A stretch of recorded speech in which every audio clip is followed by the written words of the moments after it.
इयत्ता 10वी, विषय मराठी, इंग्रजी माध्यम. आज आपण आपल्या पाठ्यपुस्तकातील स्थूल वाचन या विभागातील जाता असताला या कवितेवर आधारित चर्चा करणार आहोत. स्थूल वाचन या विभागात असलेल्या पाठांवर आधारित किंवा कवितेवर आधारित कृती विचारली जात नसून तर त्यावर आधारित पाठाखालील स्वाध्यायामध्ये आलेले प्रश्न विचारले जातात. अर्थात स्वमत विचारले जाते किंवा टिपा विचारल्या जातात. सुरू करतोय आपण कवितेला. जाता असताला.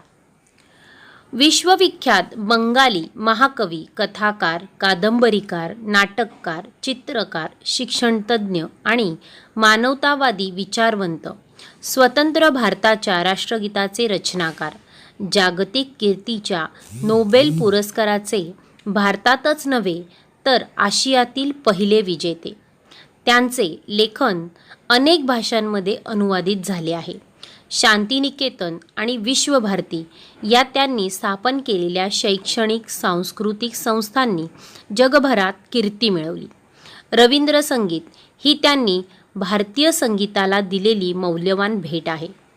त्यांचे कवी काहिली, संध्या संगीत, प्रभात संगीत, जीवन स्मृती, छेले बेला, नोबेल पुरस्कार विजेता गीतांजली यासारखे काव्यसंग्रह, विसर्जन, नौकाडुबी, गोरा, चतुरंग आदी कादंबऱ्या, वनफूल, शैशव संगीत ही खंडकाव्ये, राजा, डाकघर इत्यादी नाटके यासारखे विपुल लेखन प्रसिद्ध आहेत.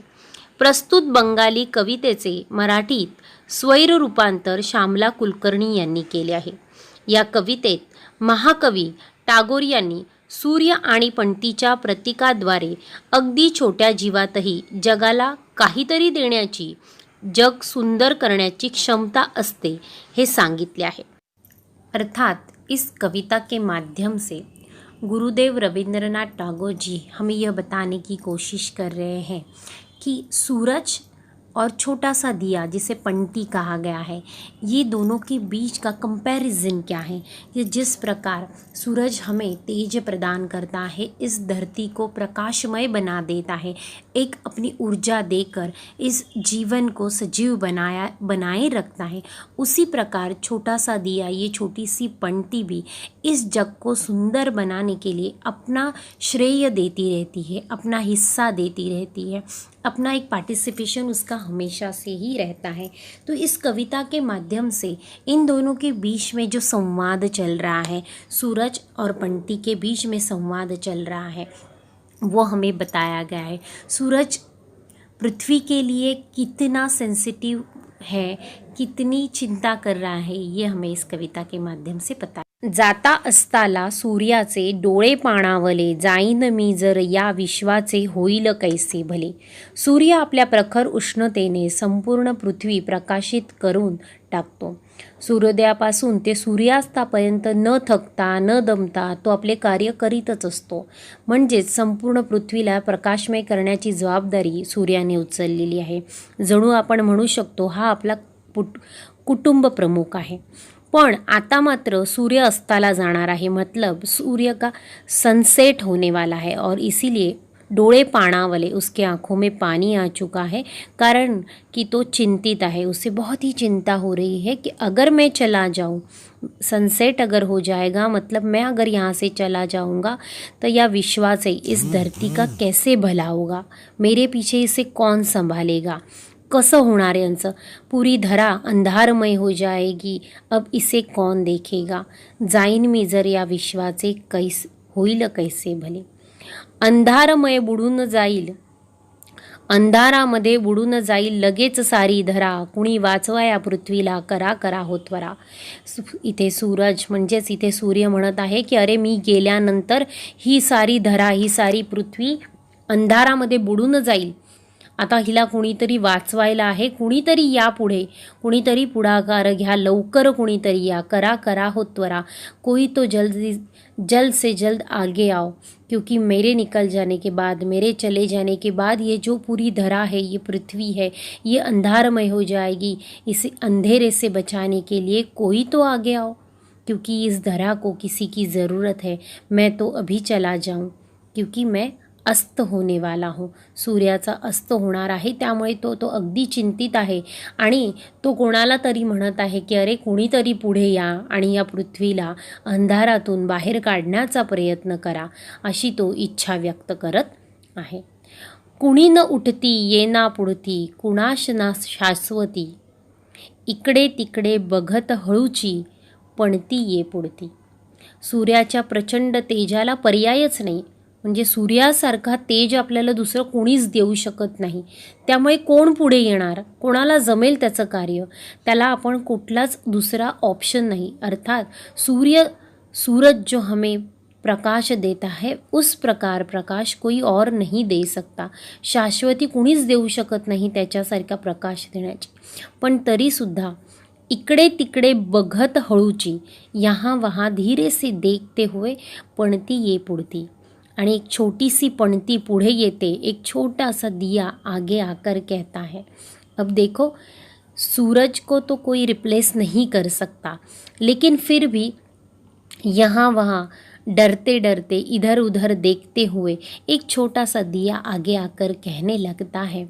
विनम्र भावे लवून म्हणते ती, तेजोमय भास्करा, मम तेजाने जमेल तैसी उजळून टाकील धरा.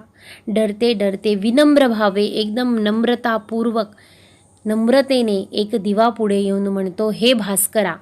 भास्कर हे सूर्याचं दुसरं नाव आहे. हे तेजोमय भास्करा, हे तेज देणाऱ्या सूर्या, मम तेजाने, माझ्या तेजाने, माझ्या प्रकाशाने जेवढं जमेल तेवढं, मला जितक्या प्रमाणात जमेल तेवढं मी या धरतीला उजळून टाकण्याचा प्रयत्न करीन.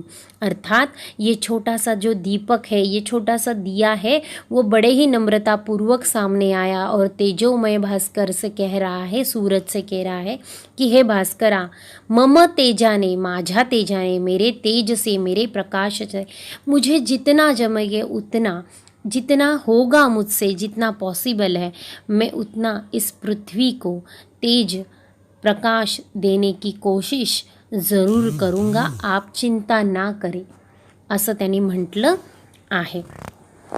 आणि ही पणती हळूच पुढे येऊन त्या सूर्याला धीर देत आहे. पुढे म्हणतंय, वच हे ऐकूनी त्या तेजाचे, वच हे ऐकूनी त्या तेजाचे डोळे ओलावले, तृप्त मनाने आणि रवी तो झुकला अस्ताकडे. आता बघा, वच हे ऐकूनी मतलब ये बोल सुनकर, हे बोलणे ऐकून, हे वचन ऐकून डोळे ओलावले, आँखों में पानी आ गया. देखो वो सूरज भी इस पृथ्वी की कितनी चिंता करता है, कितना सोचता है, किती विचार करतो तो पृथ्वीबद्दल, आणि त्याच्या पण डोळ्यात पाणी आले. तृप्त मनाने म्हणजे अगदी समाधानाने, एकदम सॅटिस्फाईड होकर, रवी तो, भास्कर, रवी हे सूर्याचीच नाव आहे, हे सूरज की नाव आहे, झुकला अस्ताकडे, आणि हळूच तो अस्ताला जाऊ लागला. म्हणजे आता हळूच सनसेट होणार आहे आणि तो वो आगे निकल पड़ा है अपने अस्त के ओर. क्यों निकल पड़ा? क्योंकि अब वो थोड़ा समाधानी है, उसको थोड़ी चिंता उसकी मिट गई है, क्योंकि ये छोटी सी जो पंक्ति है, ये छोटा सा दिया जो है, वो आगे आकर कह रहा है कि हे भास्करा, हे रवी, नको तू चिंता करूस, तू तुझ्या अस्ताकडे जा, माझ्याने जेवढं होईल, माझ्याकडून जेवढं पॉसिबल आहे तेवढी, त्याच प्रकाशाने, माझ्या प्रकाशाने मी या धरतीला प्रकाशमय करण्याचा प्रयत्न करीन, या धरतीवरचा अंधार दूर करण्याचा मी प्रयत्न करीन.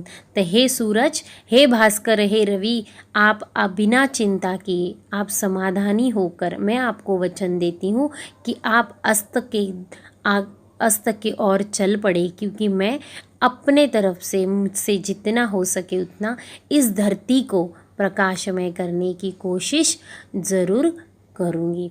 और इस प्रकार ये कविता के माध्यम से हम दोनों के बीच का संवाद देख रहे हैं. धन्यवाद. Thank you.